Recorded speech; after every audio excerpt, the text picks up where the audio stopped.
सिखों का इतिहास सूरमाओं और योद्धाओं की कहानियों से भरा हुआ है। तो आज की वीडियो में बात करने वाले हैं भाई सुखा सिंह जी माड़ी कम्मो की और भाई मेहताब सिंह जी मीरा कोट के बारे में।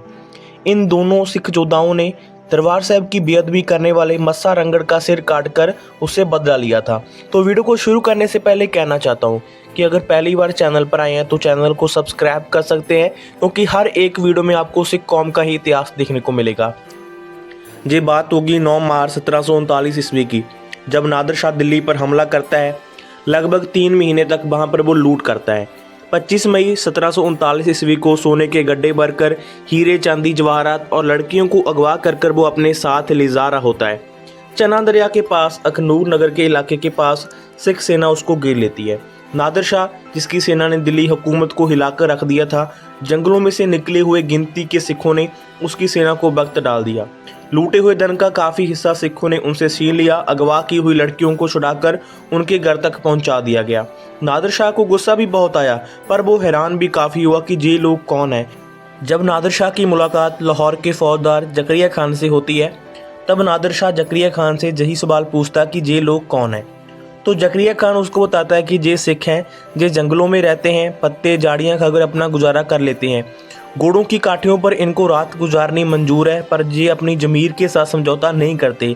तो नादिर शाह ने जकरिया खान को कहा कि इनसे बच के रहना, कहीं तुम्हारा तख्ता पलट ना हो जाए।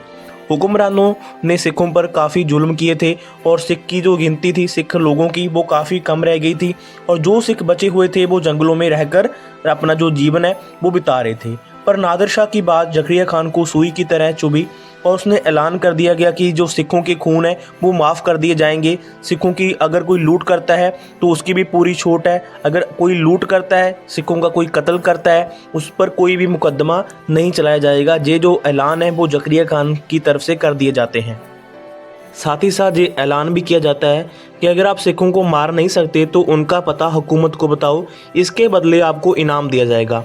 जो सिख जंगलों के रास्ते से निकलकर दरबार साहब मत्था टेकने के लिए आते थे, उनको रोकने का भी प्रबंध किया गया। अमृतसर के इलाके में एक गांव पड़ता था जिसका नाम था मंडियाली। वहां के चौधरी का नाम था मसूद्दीन, जिसको हम मस्सा रंगड़ भी कहते हैं। उसकी ड्यूटी लगाई गई कि तुम जो कर सकते हो करो, पर सिखों का जो सरोवर में स्नान है इसको बंद करवाओ।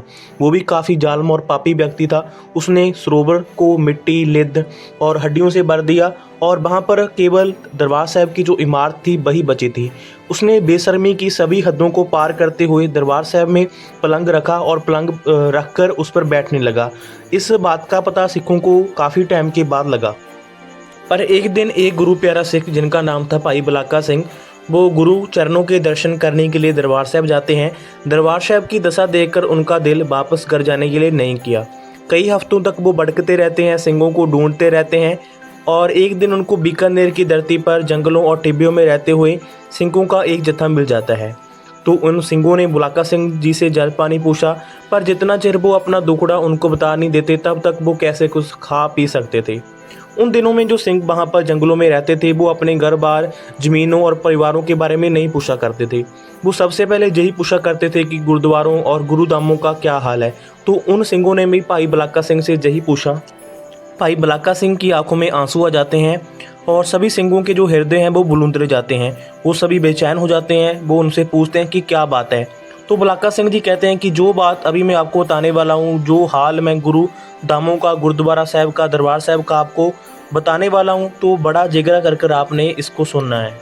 उसके बाद बलाका सिंह जी दरबार साहब का हाल उन सिंहों को बताते हैं। वो बताते हैं कि जहाँ पर हम गुरु साहब की भीड़ का प्रकाश करा करते थे, वहाँ पर वो जालम अपना पलंग रख कर बैठा है। जहाँ पर गुरु साहब की चौड़ साहब रखी जाती थी, वहाँ पर उसने हुक्का रखा हुआ है। जहाँ पर गुरु साहब के कीर्तन करा करते थे, वहाँ पर बैसबाओं का नाच होता है। वो पान खाता है बिना रोक टोक के, जहाँ पर उसका दिल करता है वहीं पर उसको थूक देता है। दरबार साहब में हर रोज शराब और कबाब के दौर चलते हैं। रात को भी वो वहीं पर सोता है और बैसवाएँ भी उसके साथ ही होती हैं। जितना चिर बुलाका सिंह ने ये बात नहीं बताई थी, उस समय तक उनकी आंखों में ही आंसू थे। पर ये बात बताने के बाद वहाँ पर मौजूद हर एक सिख की आंखों में आंसू आ चुके थे। हरमंदिर साहब सिखों की आन बान और शान है। उस पर कोई आँच आए तो कैसे कोई गुरु का सिख बर्दाश्त कर सकता था और कर सकता है। उस समय गुरु के सिंह ऊंची आवाज में पूछते हैं कि है कोई सूरमा जो इस बेअदबी का बदला ले सके। उसी समय दो सिंह जिम्मेवारी के लिए खड़े हो जाते हैं। उनका नाम था भाई सुक्खा सिंह जी और एक का नाम था भाई मेहताब सिंह जी। तो सबसे पहले भाई सुक्खा सिंह जी के बारे में जान लेते हैं। अमृतसर के नज़दीक एक गाँव है माड़ी कमोकी। तो भाई सुक्खा सिंह जी वहाँ के रहने वाले थे। छोटी उम्र में ही उन्होंने अमृत छक लिया था। उन दिनों में अमृत छकने का मतलब ऐसा होता था कि अगर किसी भी माँ से कोई पूछता कि आपके कितने बेटे हैं तो वो बताती थी मेरे 4 बेटे थे बट अभी 3 रह गए हैं। सामने वाला अफसोस करता था कि आपके एक बेटे को क्या हुआ, वो कैसे इस संसार को छोड़कर चला गया। तो माँ जवाब देती थी कि अभी तो वो नहीं गुजरा पर उसने अमृत छक लिया, इसलिए ना किसी दिन तो वो शहीद हो ही जाएगा। मतलब कि उन दिनों में अमृत छकने का मतलब ये हुआ करता था। सुक्खा सिंह जी ने छोटी उम्र में ही अमृत छक लिया था तो उनके माँ प्यो डर जाते हैं। एक दिन उन नींद में भाई सुक्खा सिंह जी सो रहे थे तो उनके माँ प्यो उनके केस कत्ल कर देते हैं, उनके बाल काट देते हैं। जब सुक्खा सिंह जी उठते हैं, अपने केस संभालने की कोशिश करते हैं तो कटे हुए केस देखकर, कटे हुए बाल देखकर वो रोने लग जाते हैं। वो इतना रोते हैं कि उनके गाँव के बाहर एक कुआं था और वहाँ पर जाकर वो साल मार देते हैं। वो कहते हैं कि हे वाहिगुरु, तेरे से टूटकर मैं एक दिन भी जी नहीं सकता। नगर के लोग इकट्ठे हो जाते हैं, सभी उस कुएं के पास जाते हैं। सुक्खा सिंह जी कुएं में बैठे थे। कुदरती पानी कम था, गुरु साहब ने उनसे सेवा भी लेनी थी। उनको चोटें तो काफ़ी लगती हैं पर वो डूबते नहीं, उनकी जान बच जाती हैं। लोग उनकी काफ़ी मिन्नतें करते हैं कि आप बाहर आ जाओ, तो वो कहते हैं कि नहीं, मैं बाहर नहीं आऊँगा। इन लोगों ने मुझे मेरे गुरु से वक़्त किया है, अलग किया है, मेरे केसों की बेअदबी की है। मैं जहाँ पर ही मर जाऊँगा पर बाहर नहीं आऊँगा। तो नगर में एक सियाना व्यक्ति जो बुजुर्ग था वो कहता है कि इन्होंने तो जो करना था वो कर दिया, पर अब तुम बुज़दिलों वाले काम कर कर सिक्खी को लाज मत लगाओ। अमृत छकने वाले इस तरीके से नहीं मरा करते। अगर तुम शहीद होना ही चाहते हो तो पंथ के लिए शहीद हो। तुम बाहर आ जाओ, हम तुम्हें दोबारा अमृत छका देंगे। तो उस समय रस्से फेंक कर उनको बाहर निकाला जाता है, पर वो सिंह कभी भी अपने घर वापस नहीं गया। वो जंगलों में चला जाता है और वहाँ पर जाकर सिंहों से मिल जाता है और दोबारा अमृत छक लेता है। तो ये कहानी थी भाई सुक्खा सिंह जी माड़ी कमोकी की। अब हम बात करने वाले हैं दूसरे सूरमे भाई मेहताब सिंह जी के बारे में। ये भी अमृतसर के नज़दीक गांव है मीराकोट, वहाँ के रहने वाले थे। इन्होंने भी बहुत मुश्किल से जो सिक्खी है वो धारण की थी। विवाह के कुछ समय बाद ही इनकी पत्नी 1 साल के बेटे को छोड़कर जो इस संसार से चली जाती हैं।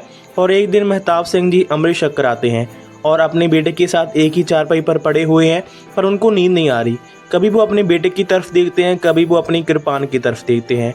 वो सोचते हैं कि जा तो वो अमृत को छोड़कर अपने बेटे को पाल लें, क्योंकि अगर वो अमृत उन्होंने छक लिया तो उस नगर में रहने का उनका कोई भी कारण और माहौल नहीं बनता था। और जहाँ वो सोचते हैं कि अपने बेटे को छोड़कर जंगलों में चले जाएं और सिक्खी के लिए अपना जो जीवन है वो ला दें, सिक्खी के लिए कुर्बान हो जाएं। भाई मेहताब सिंह जी का एक पक्का मित्र था, पक्का दोस्त था, जिनका नाम था नथु खैरा जी। वो एक हिंदू परिवार से आते थे। सारी रात भाई मेहताब सिंह जी सो न सके। सुबह सूरज निकलने से पहले ही वो अपने दोस्त के घर का जाकर दरवाज़ा खड़का देते हैं और कहते हैं कि माफ़ करना दोस्त, बहुत जल्दी मैं आपके पास आ गया हूँ। मैं सारी रात सो न सका, मैं अब सिंह सज गया हूँ।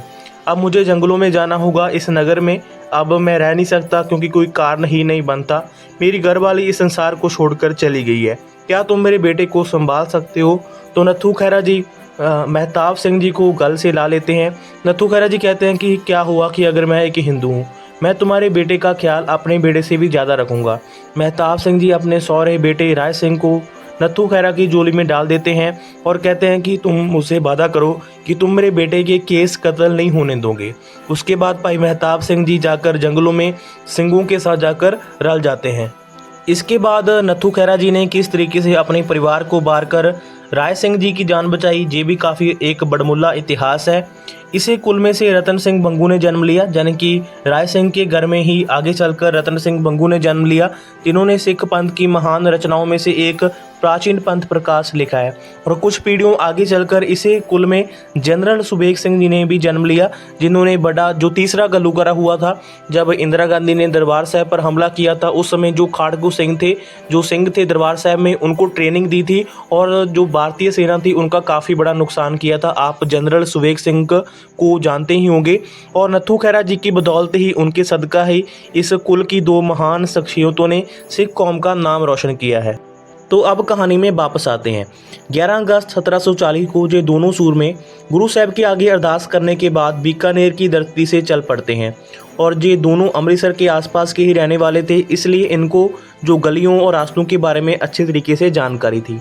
वहाँ पर पहुंचकर इन्होंने सोचा कि इस तरीके से तो हम मत्स्य रंगन के पास नहीं पहुंच सकते, तो इन्होंने अपनी जो पगड़ी थी उसको मुगलई तरीके से बांध लिया और अपना पेश जो मुगलों की तरह बना लिया और इधर उधर से ठीकरी होती हैं उनको इकट्ठा किया और 2 बोरियों में डाल दिया। दरबार साहब के पास पहुंच जाते हैं और वहाँ पर उस समय जो रास्ता था अकाल तख्त साहब के पीछे से ही जाता था, तो वहाँ से जो एंटर होते हैं इलायची बेरी के पास जाकर अपने घोड़ों को बांधते हैं। जब पहरेदारों ने इनसे पूछा कि कौन हो, क्या करने के लिए जहाँ पर आए हो, तो ये उनको बताते हैं कि हम गाँव के चौधरी हैं और हमारी तरफ काफ़ी बकाया बाकी था, हम उसको उतारने के लिए आए हैं। तो इजाज़त लेकर अंदर की तरफ बढ़ जाते हैं और रास्ते में अरदास कर रहे होते हैं कि हे सच्चे पातशाह, अपने बेटों की लाज रखना, पर्दा आपने ही कजना है और हम खाली हाथ ना जाएं। जब वो अंदर जाते हैं दोनों बोरियों को मत्स्य रंगड़ के सामने रखते हैं। इतना दम देखने के बाद मत्स्य रंगड़ की आंखों में चमक आ जाती है। खुशी खुशी में वो पलंग में से साल मारता है। जब वो नज़दीक आता है तो महताब सिंह जी बिजली की तेज़ी के साथ अपनी तेग से उस पर वार करते हैं और मत्स्य रंगड़ का जो सिर है उसको काट देते हैं। सुखा सिंह जी ने भी उसी फुर्ती के साथ मत्स्य रंगड़ का सिर अपने नेजे पर टांग लिया और बड़ी फुर्ती के साथ अपने घोड़ों पर सवार होकर वो हवा के तरीके से बाँह से गायब हो जाते हैं। जब वो बाँह से तुरे तो उन्होंने पहला पड़ाव आकर गंगानगर में किया। रास्ते में ना तो वो थके ना ही उनके घोड़े थके। अगले दिन उन्होंने मत्स्य का सिर लाकर खालसे की कचहरी में पेश कर दिया। ये हुकूमत और हुक्मरानों को साफ पैगाम था कि जो भी गुरुदामों की बेअदबी करेगा, जो भी गुरुद्वारा साहब की बेअदबी करेगा, उसको सिंह इस तरीके का ही फल देंगे। बेशक सिंहों का पत्ता पत्ता बैरी हो जाए, हुकूमत सिखों को ख़त्म करने की जितनी भी चालें चलें, पर सिख कभी भी ख़त्म नहीं होंगे। सिखों को ख़त्म करने वाली कौमें हैं वो खुद ख़त्म हो जाएंगी। अगर आपको ये वीडियो अच्छी लगी है, वीडियो को लाइक कर देना। ऐसा ही सिख इतिहास देखने के लिए चैनल को तो सब्सक्राइब आपको करना ही पड़ेगा। धन्यवाद। और इस वीडियो को मैं समाप्त करना चाहूँगा वाहिगुरु जी का खालसा वाहिगुरु जी की फतेह बुलाकर।